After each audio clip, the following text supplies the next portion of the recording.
So, folks, I'm happy tonight to be joined by Mr. Guillaume Tremblay, who's here in Brockville. Guillaume, just correct me if I'm wrong. How long have you folks been in Brockville? It's been a couple years now, right? Yeah, we're 7.5 years now, so it'll be 8 in Awesome. September. Right on, right on. And Yeah. you work largely in mental health, and Hmm. along with mental health, you're now the author of a book, and you're essentially now kind of on this journey of publishing the book and working through the creative process. And so I think we're hopefully going to get into a little bit of that during the show today, just to talk a bit about that journey and sort of what got you started with it. But if there's anything else you want to share too, then by all means, like we can certainly go down that rabbit hole as well if you're good with it. So Yeah. yeah. Well, thanks for having me, Eric. I know we had a little chat at that Christmas party and said let's do a podcast together. So it's nice to finally make it happen there. So I Mhm. appreciate your openness to this project. So let's see where this goes today. Absolutely, absolutely. Yeah. What uh what was, I guess, like your inspiration for this book that you've been writing, and like from what you've told me, it's like it's becoming a real passion project of yours, and you're certainly like all the effort and time you've invested into it. So kind of what was the beginnings of that, if you don't mind? Well, I mean, I've always loved to think about, the deepest questions, and that's really what the book is kind of called. So far the title is Nature is an Octopus talking deep about the deepest stuff. And I mean, I've always had a fascination for, spirituality, uh, what's the meaning of our existence, the universe, like all those deep questions I've always enjoyed. And I mean, that kind of led me to my profession as a sort of a care provider and caring for people and trying to see how we can improve people's well-being. So I've always had a passion for how do we be of assistance to people's well-being. But on the sideline, I've always really constantly kind of thought about sort of the deep questions or the fancy kind of philosophical terms like ontology or epistemology, which I try to stay away from those terms. I find it turns people off from having cool conversations because it gets too much jargon. Right. So it basically came from this idea because a few years ago I started reading about intelligent design, Mhm. and that intelligent design is basically uh, a, a a framework of scientific thought that says, look at everything around us. There's way too much information in all the systems we see around us, whether it's cells or the way even the universe is structured. There's just too much information for it to be random. And therefore, Mhm. there must be a designer behind it. So the idea of intelligent design. Now, the the thing about that is it's usually a group of they're very legitimate scientists, these folks, but usually they have a Christian background.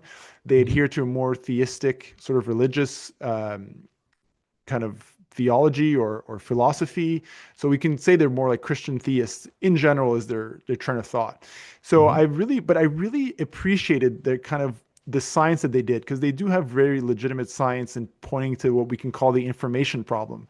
So where does the information come from in terms of what makes a cell and all like that's the whole interesting thing. We'll come back to this idea.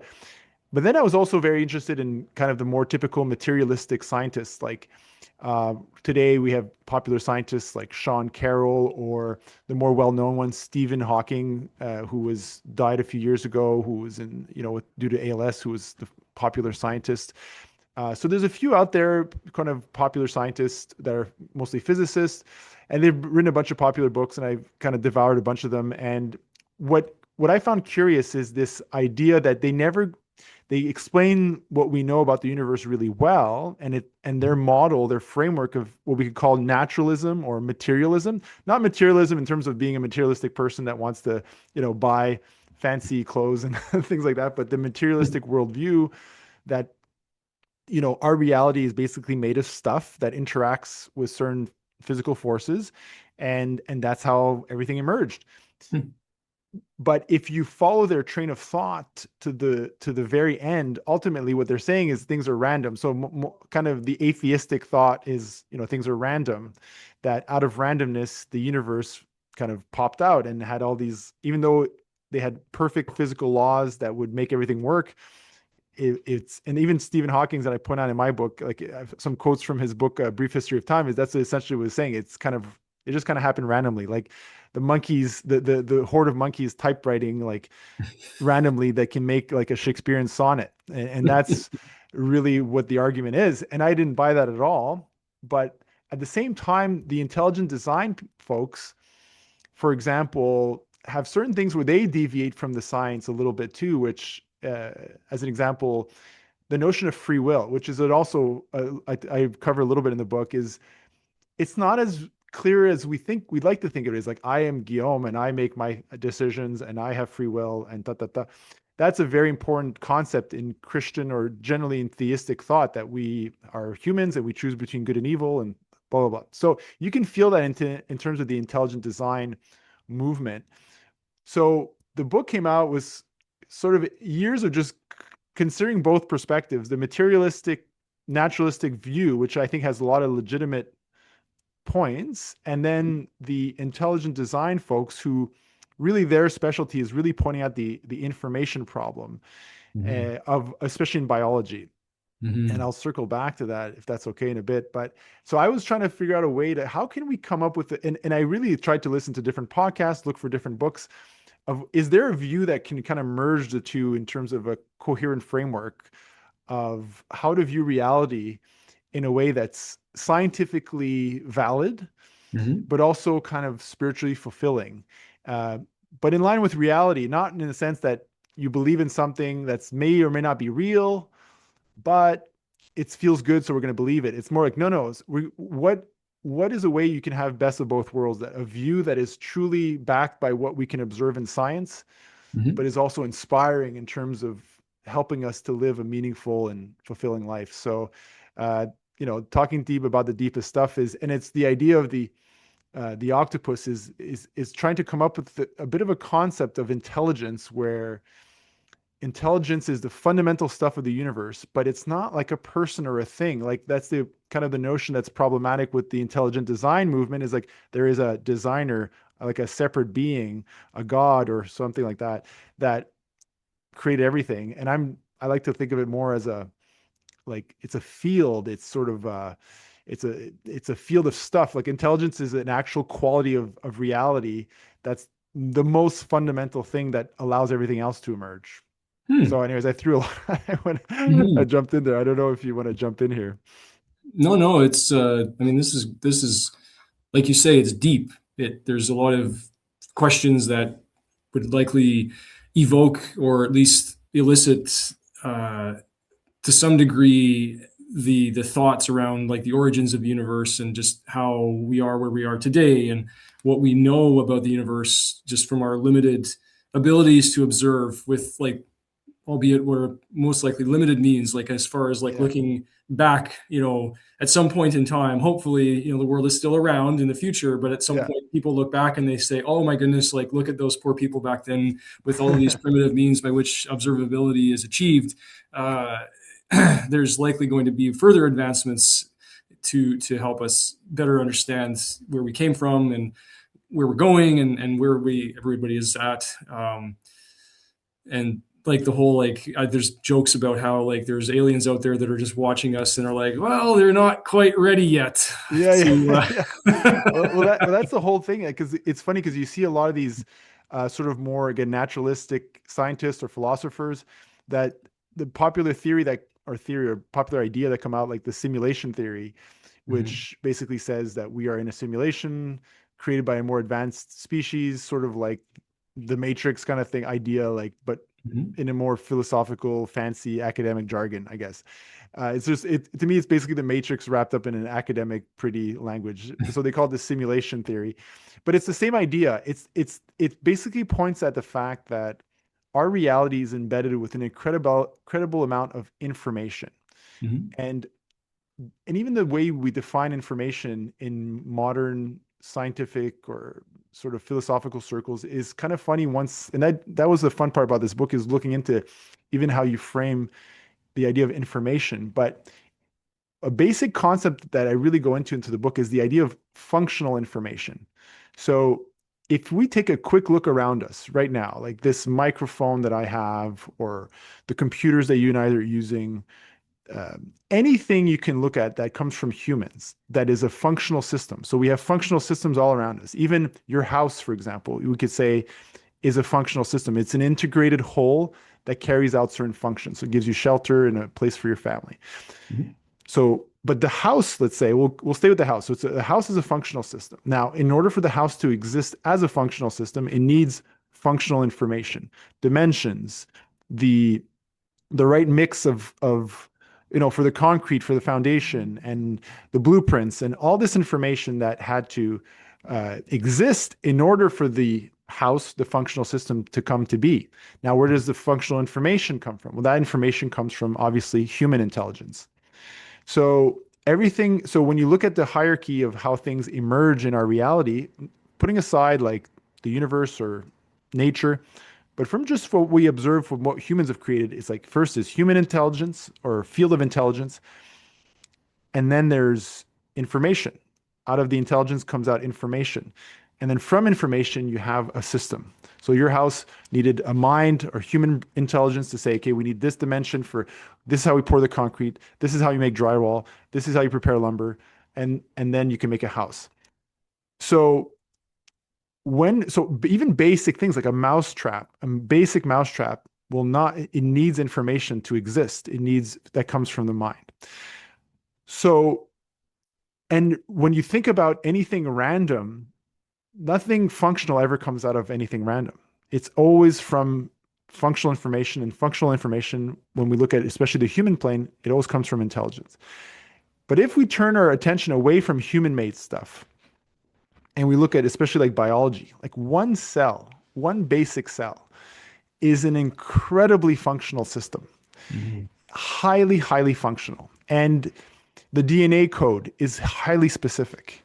One protein is like, for example, one basic protein, the simplest protein is 100 amino acids. Every amino acid is a chain. So a chain of amino acids, like if you can think of beads that chain up, and each bead is an amino acid. Now, nature uses 20 different options at each chain. So if you think about a basic amino acid, a basic, excuse me, protein of 100 amino acids long, which is actually quite small for nature, you're looking at 20 times 20 times 20 times 20 possibilities. The amount of possibilities of how you can bring amino acids together is an enormous number. But Mhm. only a tiny, tiny, tiny little fraction of those can actually make functional proteins that actually do stuff and carry out functions that make life possible. So it's highly, highly specific. It has functional information. So again, where does that functional information comes from? And this is the part that I deviate from the naturalistic side, is that they don't they that's where they stop. They stop at basically there's functional information, but then it's like where did it come? Well, it came, we got lucky. But then how were we lucky so many freaking times? And then when we look at the intelligent design, well, they'll say, well, it's the designer. It's sort of maybe the Christian God, or it's a designer because the designer has agency and decided to make this stuff for us. It's like, okay, but you look at even humans, the way our intelligence actually does things. It's never one person with agency. I decided to do this thing. It's the field of human intelligence. It's a field. So, for example, language. Language is incredibly sophisticated functional system, and it requires a ton of information. But no one decided to make English. You know, it emerged from a field of human intelligence. It's not from the agency, the volition of one person that says, aha, I will decide to make language. It emerged, and same thing with the economy. No one knows how the economy actually works, but it works. It's an incredibly functional system, and it's super complex, but it emerged from human intelligence. And I think that's a better way to look at intelligence. It's not a person, a god in the sky that I will design this now. But it is a quality of reality where intelligence, which is very hard to describe in words without getting too weird about it, but it's more like a field. And from that field emerges information. And then that information allows functional systems to emerge and create the reality around us. And even the universe, if you look at it, incredibly specific. very specific laws to allow it to work. If gravity was a little bit higher, the universe couldn't expand properly. If the cosmological constant, which is what the energy that makes the universe expand, was too great, then gravity wouldn't work and nothing would clump together properly. So all these things are very, very specific. So even the universe itself, you could describe it as a functional system. Mhm. So where does that, and that requires a lot of information. So where does that, so I prefer to kind of try to create a bit of a framework of reality of saying that it comes from intelligence without maybe getting too specific in terms of describing intelligence. Hmm. Hmm. With this field, like, I mean, I guess it's like some people might denote it as like a fabric of some kind, or it's like a maybe a tapestry or a like a canvas or something that Yeah. it Yeah. It's has maybe, yeah. Hmm. Yeah. similar Interesting. to, I mean, space-time of Einstein's framework. Mhm. Yeah, I mean, this is more, I wouldn't say it's a physical framework, a physical theory, but I guess more like it's a way of framing it metaphysically. Mhm. Um, but it's, again, we can go into it in terms of like the origin of biology, like the origin of the first cell, which is incredibly fascinating because the cell is immensely complex. We talk about not knowing the universe. We don't know biology yet. We barely know Mhm. anything. One cell is incredibly fat. Like even if you take, I'm just deviating for a second, but one little cell, like the most basic cell we know of, like a yeast cell, has so many functions. Like it's astronomical, like the amount of functions, because proteins don't just float around in a cell. They have to come together in a certain configuration. And Mhm. they'll go up and then meet up with other proteins and other molecules and then go into another configuration. And that those same proteins sometimes would actually flip and configure together in a different formation. And that's a new type of science called interactomes, trying to understand that cells have a lot of interactomes happening constantly. And one basic um, basic yeast cell, the simplest cell we know of, has like it's basically like 79 billion zeros, Hmm. just a ridiculous number of interactomes occurring in one basic cell. Like the amount of things happening for life to exist is unbelievable that we can't even wrap our head around it. You take a supercomputer, the best supercomputer in the world today that fills up a whole building, and I think it goes up to like 1 quintillion functions per second, which is super awesome that humans can build that stuff. But one yeast cell will eclipse the amount of functions per second it's performing Hmm. compared to the best supercomputer. So the notion that this occurred randomly, that chemicals just bounced off each other, like in the Miller experiment of lightning and a goo, and then a liquid goo in prebiotic earth, and it just doesn't make sense. Hmm. So how to frame it in a way that, so to me, human intelligence is part of the overall hierarchy of intelligence in reality, and we're along the hierarchy, humans. But when we even think about things emerging from human intelligence, it's quite mysterious. Like again, the economy. Who decided to build the economy? Who Hmm. built language? Like it just emerges out of human intelligence, but it's not like a dude or a woman like just like thou shall do this. So yeah, There's probably some notion of like almost, I guess, like additive properties or things that will sort of naturally build on each other. Like if yeah, you achieve one sort of level of existence or one state, then hmm, to achieve a subsequent state or a subsequent, ascension, uh, maybe the jump then isn't as great because you've already achieved all these other things along the way, and so yeah, just through that, that's maybe where there's this confluence of like some portions that would be considered random that are like, okay, well, with these great things that are all sort of like prepositions with, now the introduction of like probability and things that will have it be more, say, stochastic, or it's more like just random hmm, stuff happening. It's like, okay, well, these great things have now somehow bounced into each other. And from that, we have another great thing that's now emerged. Yeah, yeah. So there's maybe some thought there. So like you go back, I just go back to this question for a second. So like for you, like, I don't know if I'm sorry to keep chasing after this, but what was really like was there like a specific point in time where you sort of said, aha, I have this interesting question I want to unpack a little further, or I want to explore this a bit further? Or was there like any particular moment that you reached where you were all of a sudden feeling like, hey, this is a good direction I want to spend with the few cycles that I have on this earth, right? Like just in terms of, where you see yourself putting your time and energy into this amazing project. So was there that moment, or like how else did it kind of come about? No, I think it came out kind of slowly. I wish I could give you a cool story of like, ah, there it is. Like now I know. Like it was more like I like I said, I familiarize myself from a layman perspective. Like I'm not Mhm. a physicist. Like I would say I'm scientifically literate, but I'm not a physicist by any means. I don't know the language of mathematics that these kind of folks do and anything like that. But let's say I familiarize myself to the best I could with the what we know about the universe and the theories on black holes and stellar formation and just whatever is doable for a guy with my brain and my kind of lifestyle and work and stuff like that. So I really familiarize myself with the naturalistic perspective to the best of my ability.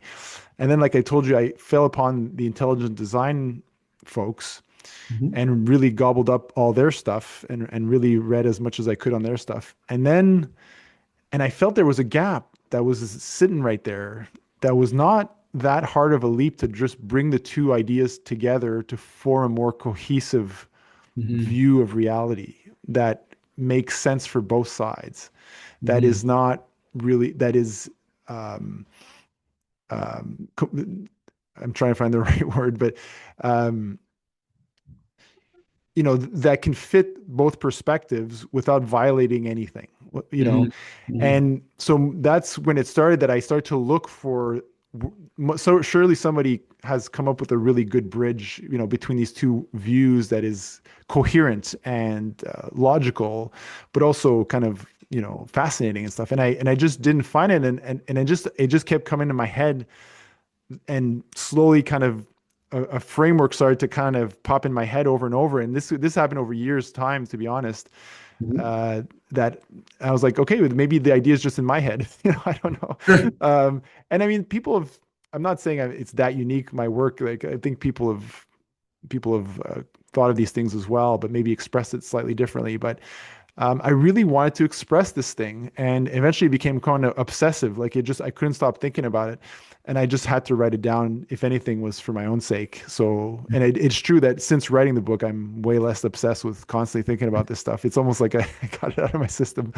To be honest, it was my own salvation to write the book was to save myself from being tortured by these ideas constantly. But but that was mostly, yeah, the part one of the book. And so the book has two parts. So part one is about trying to explain the outer physical world, what I call the outer world, of like how does stuff happen? How does how does physical reality as we perceive it occur?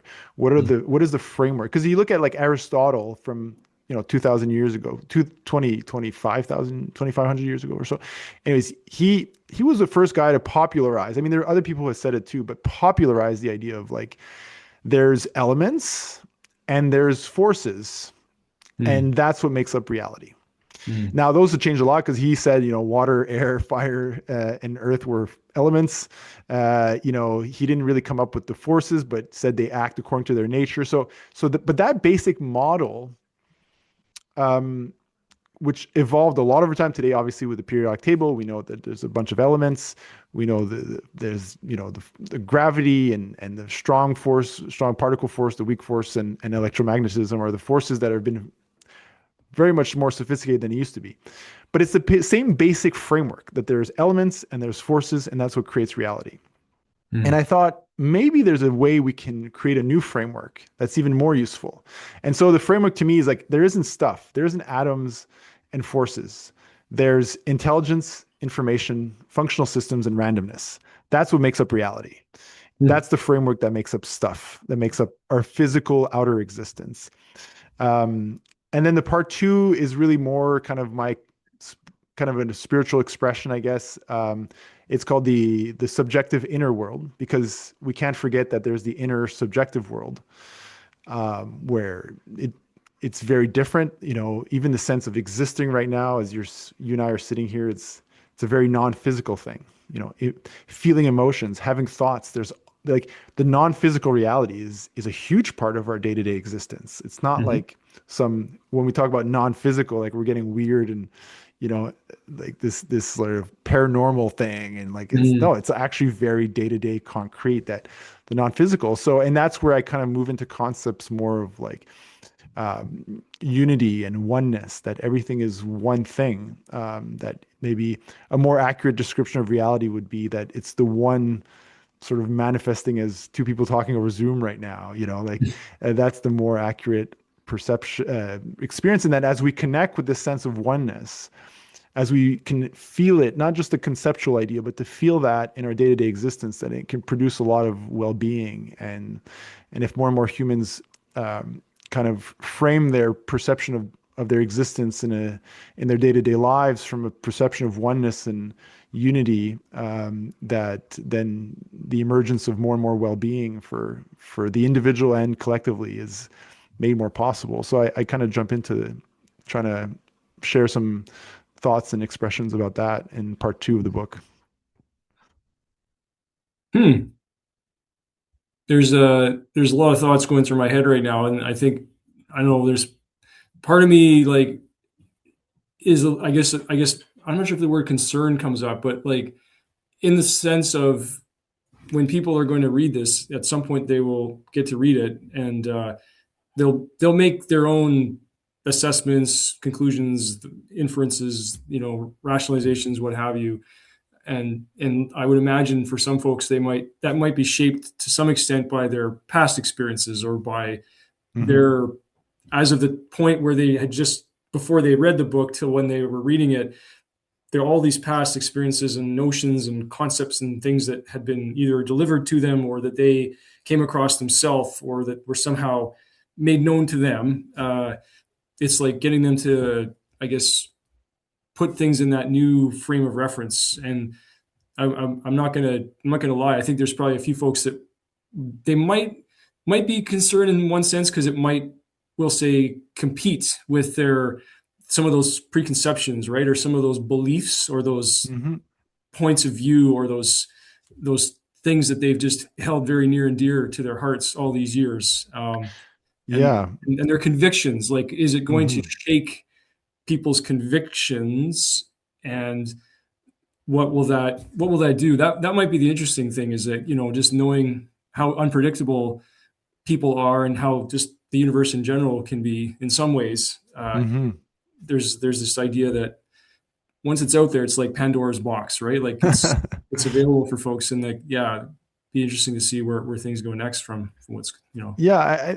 Yeah. So I think maybe I'm guessing a little bit, but I think you're referring more probably to religious folks, Hmm. in terms of their beliefs, like in sort of more orthodox belief structures, biblical beliefs or the Quran or whatever sort of religious ideology that one subscribes to, and I think that's fine.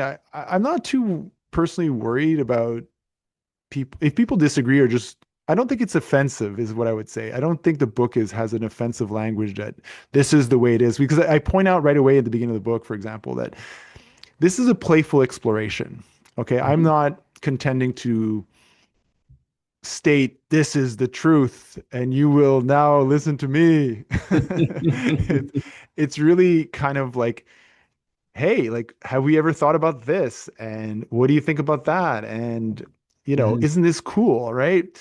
So it's more of a playful exploration. I also highlight that the limitation of words itself, at the beginning of the book, that, I said that right in the introduction, but like even you take the word love, what does love mean? And you can think of like, a mother holding her child, or the embrace of a first kiss of lovers, or soldiers that support each other in the trenches, or like there's just so many expressions, but the felt experience of love, like none of that is touched by the word itself. The word is a very symbolic superficiality Mm. that we're trying to point at something, but the word doesn't do it. The word just it says, but this thing that we can't actually describe is, we'll call it love, Mhm. but we can't actually describe it.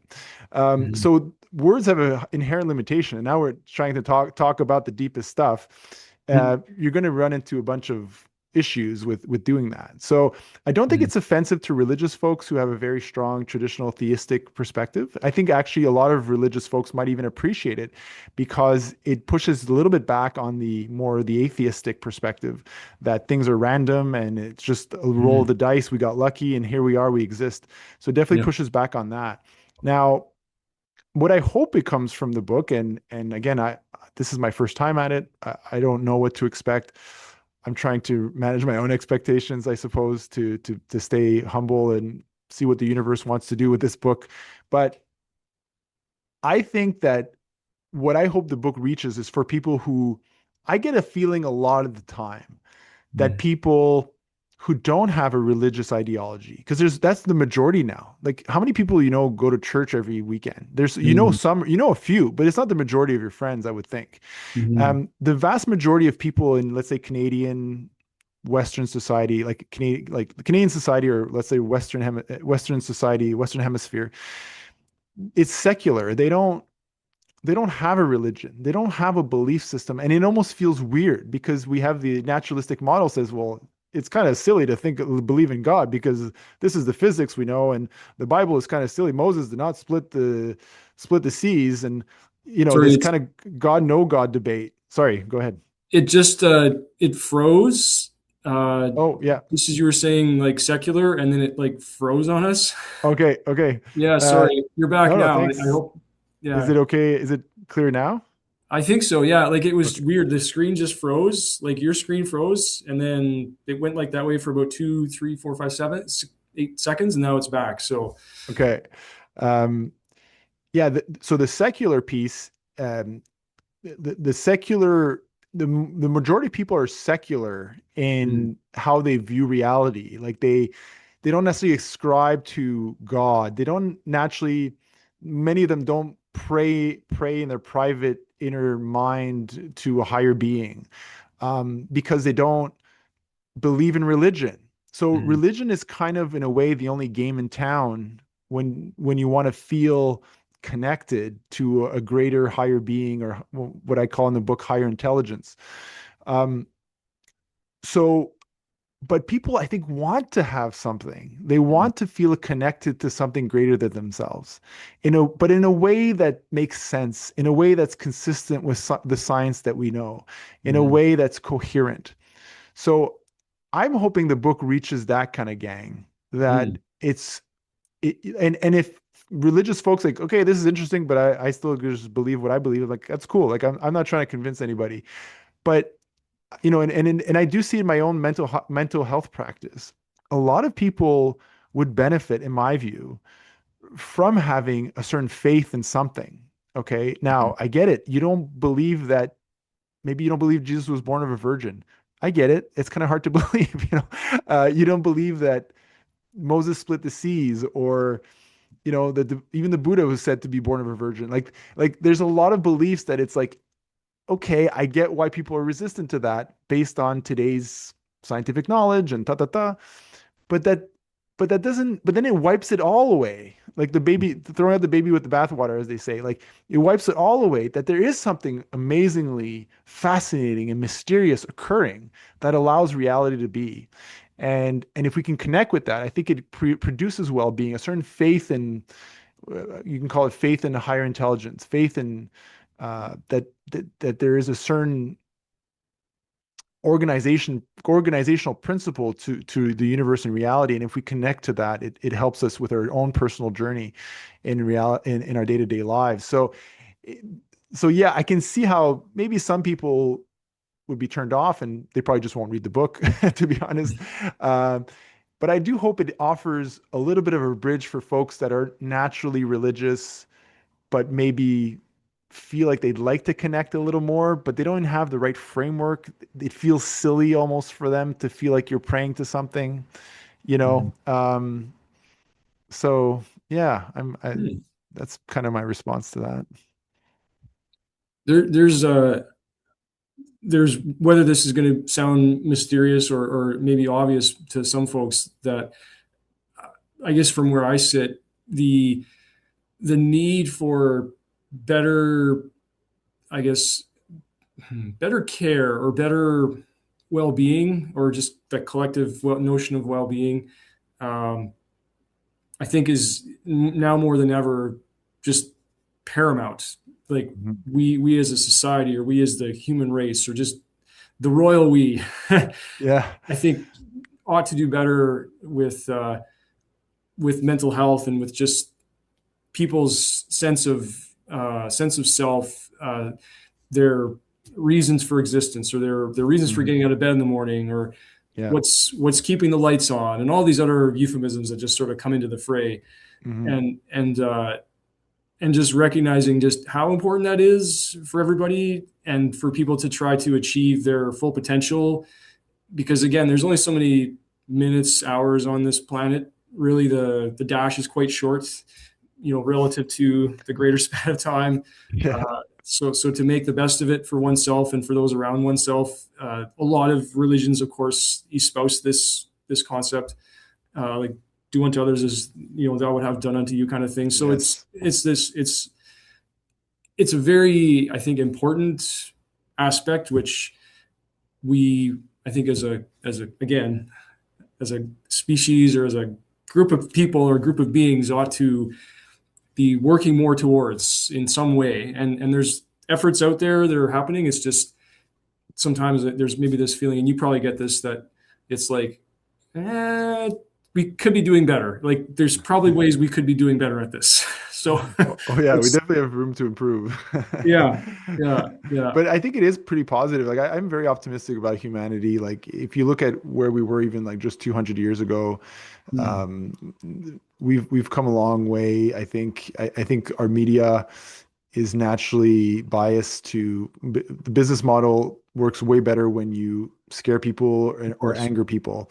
of So course. the media is literally structured and designed to elicit only negative emotions. So we get a skewed perception of what's going on in the world as there, but like there are so many good people out there. So many, Mhm, even in like Little Brockville, like thousands of like volunteers in every single activity, like sports and dance and music and so many people out there just helping to run society in a positive way in mhm, so many dimensions.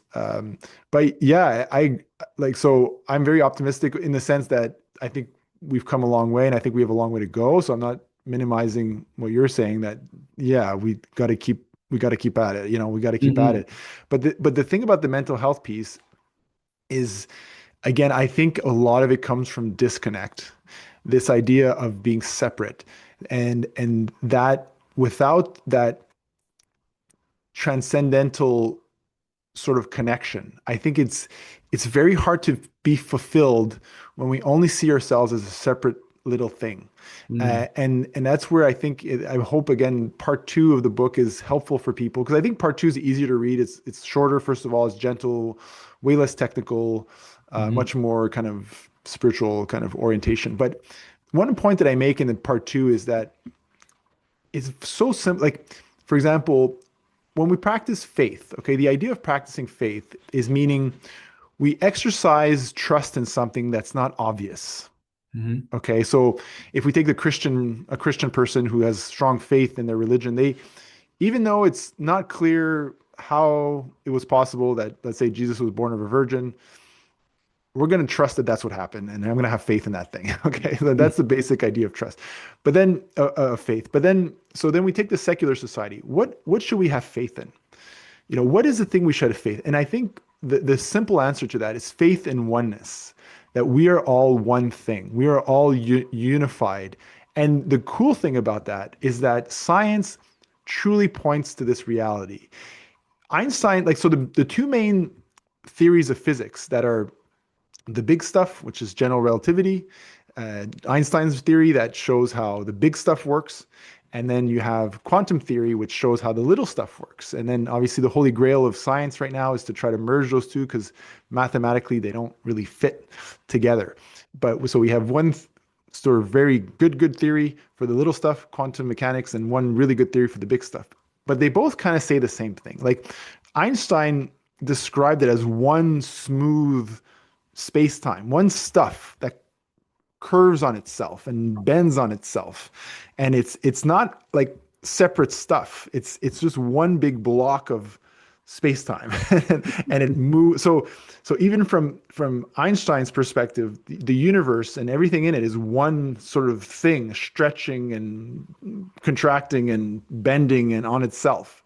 And when you go to quantum mechanics, um, again, sometimes the idea is you can describe a state with a wave function that you don't actually know where the thing is until you measure it and look at it, and then it becomes a thing you can look at. But before that, it's actually just a field, a unified field that you can actually, if you go to the fundamental belief of, or fundamental, let's say, ontology of quantum mechanics, the entire universe is one wave function. It's one thing.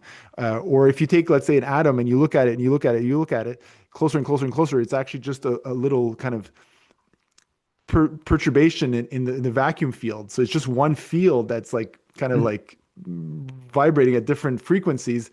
And so if it's kind of weird to say, but like if you and I were sitting, like maybe it's harder to visualize this when we're on Zoom, but if you and I are in the same room and we're sitting beside each other, and we had like these sophisticated mechanics systems for looking at, you know, the atom at the smallest possible scale to observe it, it would become very difficult to know where you end and I begin. Mm. Um, so this idea that you're a separate thing from me is more a matter of perception than it Mm. is a fundamental reality. And Mm. fundamental reality actually says we're one thing. Mm. So having faith in oneness is not deviating from what science as we know it to the best of our ability currently tells us. It's actually highly congruent with scientific reality, scientific truth. Mhm. Now, in terms of our well-being, yes, it's not obvious. My natural monkey brain from thousands of years of evolution or millions of years of it will tell me, yes, I'm a Guillaume and I'm a separate from Eric, and that's just how it is. I'm a separate thing, and you're a separate thing, and sometimes we'll get along, and sometimes we'll fight and do terrible things, and then we're separate. That's it. So that's my natural default mode to go to. Mm. So that's where I believe faith. It's like you have faith. No, okay, I get it. I feel, I sense, like my natural perception is that Eric and I are different entities, separate entities, but I have faith that ultimately we are just one thing. Mm. And then when you have that framework where you can start to not just conceptualize it, but feel that, and it can produce a lot of well-being where being good to others isn't this moralistic virtue. It's a highly practical thing because if I'm one with that other thing and I'm trying to elevate the other thing, I'm actually elevating myself. Mhm. So faith in oneness, I think, is a great point to start in terms of our secular world, bringing back people into a sense of unity and faith and connection with something greater than ourselves, without necessarily reverting to, without being offensive to religious folks, but a more archaic ideology that is, in my view, a little bit outdated.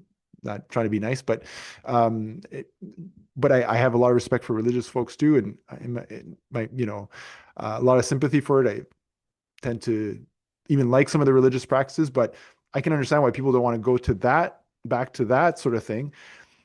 But we need something to fill that gap. I think and it's very hard mentally, psychologically, to really feel truly fulfilled, I believe, fully flourishing Mhm. without that kind of connection and unity as our framework to go about our lives. Hmm. It's evening here, and these are very deep thoughts.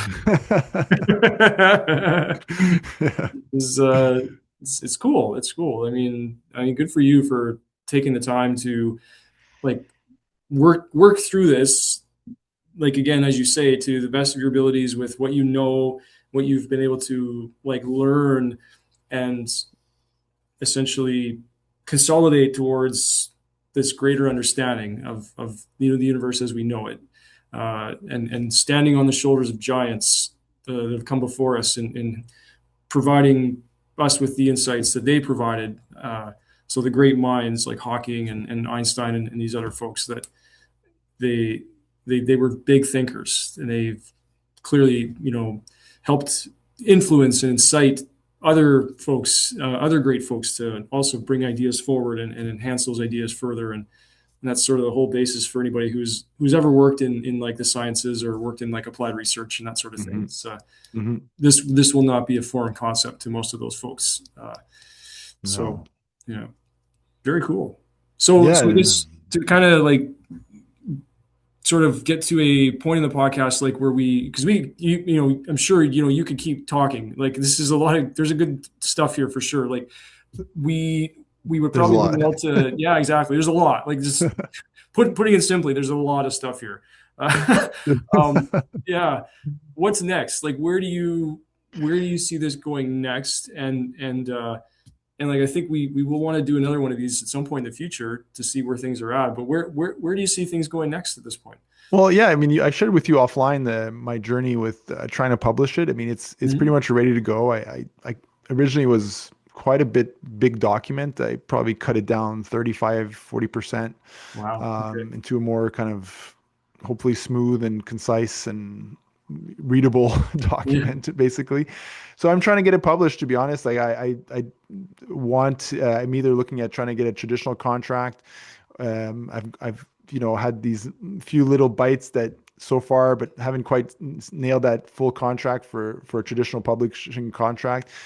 You've talked about the possibility of self-publishing as Mhm. another very good and viable avenue, which I'm certainly keeping an open mind to. So I'm hoping, I could have it out for to be honest, with the next year, maybe in a year from now, like it could be available in the market. This is my first podcast really jumping in and talking about the book. And I really thank you, Eric, for this. I had so much fun to do this, to be honest. Like once we got going, I love this stuff. So this is an awesome opportunity to just get into it and start talking about it on a public domain. And so that was a Totally. lot of fun. And so, yeah, I'm hoping to just figure out what's the best way to get it out there. Essentially, what's the best for the book, for me, in terms of my current life, and what's the best fit. So yeah, so I was don't want to be too much in a hurry to publish, but I shouldn't wait too long. But yeah, the Mhm. document's ready. I've shared with a couple people that have read it, and my brother and some other family members and work colleagues. So a couple of people have read it and gotten some good feedback. And um, so I'd like to get it out there and kind of see what happens, and if people find it useful or interesting, and I guess a playful exploration, I guess, is the theme I'm going Mhm. for here.